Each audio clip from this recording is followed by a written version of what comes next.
देखो जो बड़ी भाव में भुवनेश्वर पॉपुलेशन बढ़ी प्रत्येक जगह जाम सम्मुखीन लोक मैंने होती रिंग रोड ठीक व्यवस्था हो पारनी कि ब्रिज व्यवस्था हो पारनी जो पूर्व सरकार समय इलेक्शन पूर्व मेट्रो प्रकल्प आरंभ है भुवनेश्वर मेट्रो व्यवस्था हो घोषणा करा ठीक बीजेपी सरकार समय 273 कोटी खर्च हो काम आरंभ है सडन सरकार तरफ मेट्रो प्रोजेक्ट को बंद करदे आज आप देखिए जो बाहाना कर बंद कर मेट्रो प्रोजेक्ट लॉस प्रोजेक्ट आप कहतु बैंगलोर मेट्रो कथा देखिए दिल्ली कथा आप देखिए कोलकाता देखिए इनिशियल सब जगह लॉस होता मेकअप आज लॉस बाहाना देखिए जो बंद कर भुवनेश्वर वासी आखिरे हसरे लुह भर्ती कर बीजेपी सरकार कहीं वैमत्रिक मनोभाव पोषण कर भुवनेश्वर वासी आज लोक मैंने खुशी थे कारण आप देखिए भुवनेश्वर जो बड़ी भाव में गाड़ी जाम बढ़ी बढ़ी चली गोटे जगह आउ गोटे जगह जावाई लोक मैंने हस्त हस्त होती जाम बढ़ी जो पॉपुलेशन बढ़ी जोटा आवश्यकता अच्छी आज रिंग रोड व्यवहार व्यवस्था हो पारे भुवनेश्वर आज ऊपर ब्रिज उपर ठीक भाव गाड़ी जावाई व्यवस्था हो पारी ना ठीक भाव में व्यवस्था न करी मेट्रो प्रोजेक्ट बंद को आज ओडिशा युवा कांग्रेस तरफ विरोध करुचु आज आम सरकार को चेतावनी दौचु 7 दिन भितर आप आलोचना करी पुणी मेट्रो प्रोजेक्ट को आरंभ करूँ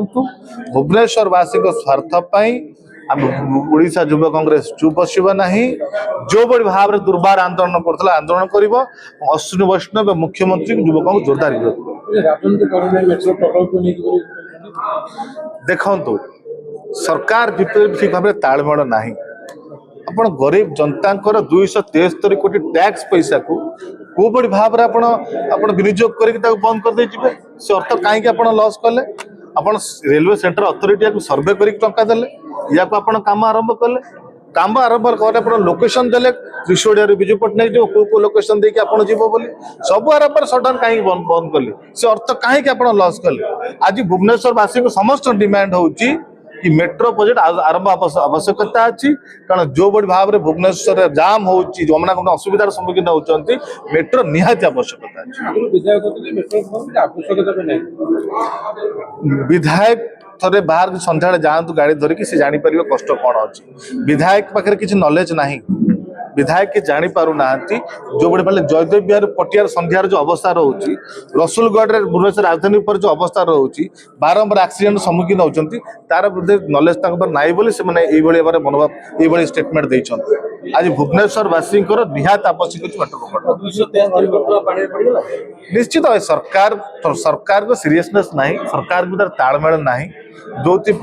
गरीब जनता स्वार्थर टैक्स पैसा को पानी में पकई जहाँ को बाहाना कर पुणी मेट्रो प्रोजेक्ट बंद कर